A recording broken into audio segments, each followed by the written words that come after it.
నమస్తేనండి. So, ఈ వీడియోలో వచ్చేసి మీరు చూస్తున్న గడ్డి జాతి రకం వచ్చేసి కోఎఫ్ఎస్ 31. సో, చాలామంది రైతులకు ఈ గడ్డి గురించి చాలా ఇన్ఫర్మేషన్ ఉంది. సో, కొద్ది వరకు తెలియని రైతులకు తెలియజేయడానికైతే ఈ వీడియోనైతే మనం తీయడం జరుగుతుంది.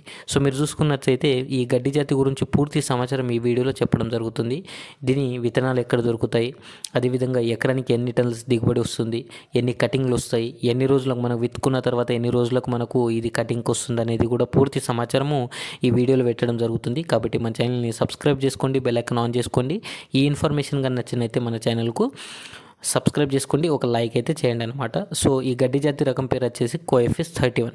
సో, ఫస్ట్ ఎలా వేసుకోవాలని చూసుకున్నట్లయితే మనకు ల్యాండ్ని మంచిగా ప్రిపేర్ చేసుకొని మన ల్యాండ్లో కల్టివేటర్ కొట్టుకొని పంజా లేకపోతే కల్టివేటర్ కొట్టుకొని దాంట్లో మంచిగా ఆవుల గేదెల పేడ వేసుకొని రూటావేటర్ చేసుకోవాలన్నమాట.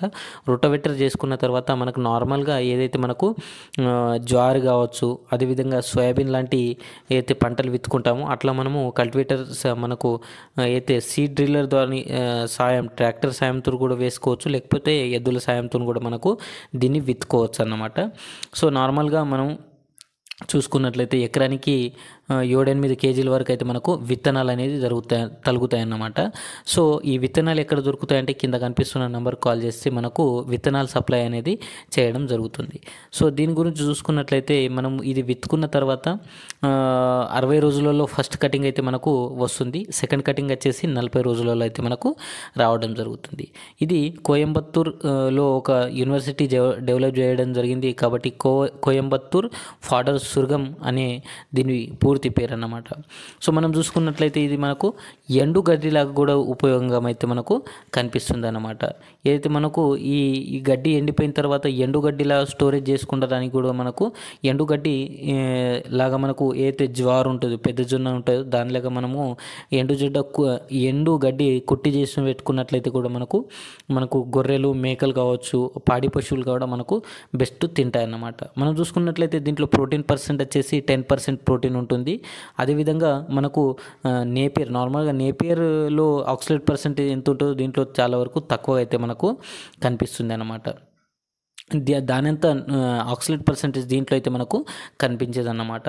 నెక్స్ట్ చూసుకున్నట్లయితే ఎకరానికి 70 టన్నుల వరకు అయితే మనకు దిగుబడి అనేది కనిపిస్తుంది. 70 టన్నుల వరకు దిగుబడి అనేది మనకు ఎకరానికి కనిపిస్తుంది.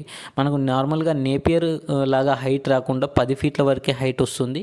అదేవిధంగా మనకు దీన్ని ఆవులు, గేదెలు కావచ్చు, మేకలు, పొట్టెలు చాలా ఇష్టంగా తింటాయి. నెక్స్ట్ వచ్చేసి మనకు ఇయర్లీ 5-6 సార్లు కటింగ్ రావడం వల్ల మనకు చాలా మంచిగా ఉంటుంది. అదేవిధంగా మనకు నేపియర్ గడ్డి వచ్చేసి సైడ్లో ఉన్న కటింగ్ అని మనం కట్ చేయడానికి వెళ్ళినప్పుడు దురద రావడం కానీ కట్ అవ్వడం అని జరుగుతూ ఉంటుంది. దీంట్లో అలాంటి ఏ సమస్య అనేది మనకు కనిపించేది అన్నమాట. సో, మనకు ఎకరానికి 10 కేజీల వరకు 8-10 కేజీల విత్తనాలు అనేది జరుగుతాయి. నెక్స్ట్ వచ్చేసి వాటర్ కూడా చాలా వాటర్ తక్కువ ఉన్నట్లయితే కూడా మనకు దీన్ని తీసుకోవచ్చు అనమాట. ఒక 15 డేస్కి ఒకసారి వాటర్ ఇచ్చినట్లయితే కూడా మనకు ఇది వాటర్కి తట్టుకునే మంచి రకమైన వెరైటీ అనేది కూడా మనకు అనుకోవచ్చు అనమాట. వాటర్ తక్కువ ఉన్న వాళ్ళు కూడా మనకు నేపియర్కు వాటర్ ఎక్కువ తగులుతాయి, దీనికి వాటర్ తక్కువ ఉన్నా కూడా మనకు సరిపోతుంది. సో, వాటర్ తక్కువ ఉన్న వాళ్ళు ఈ గడ్డిని డెవలప్ చేసుకున్నట్లయితే మనకు బెస్ట్ గడ్డి అనేది అనుకోవచ్చు అన్నమాట. నేపియర్ గ్రాస్ కోసం వచ్చేసి ఎక్కువ వాటర్ జరుగుతుంది, దీనికి చాలా తక్కువ వాటర్లోనే మనకు ఈ గడ్డి అనేది మనకు కటింగ్కు రావడం జరుగుతుంది. సో, ఈ విత్తనాలు ఎక్కడ దొరుకుతాయి అనేది కింద నంబర్ ఇవ్వడం జరిగింది. ఆ నంబర్ కాల్ చేసి విత్తనాలను సరఫరా చేయడం జరుగుతుంది. సో, ఈ వీడియో కన్నా మీకు ఈ ఇన్ఫర్మేషన్ కానీ మీకు మంచిగా అనిపిస్తే ఖచ్చితంగా మా ఛానల్ సబ్స్క్రైబ్ చేసుకోండి, బెల్ ఐకాన్ ఆన్ చేయండి. Thank you watching this video.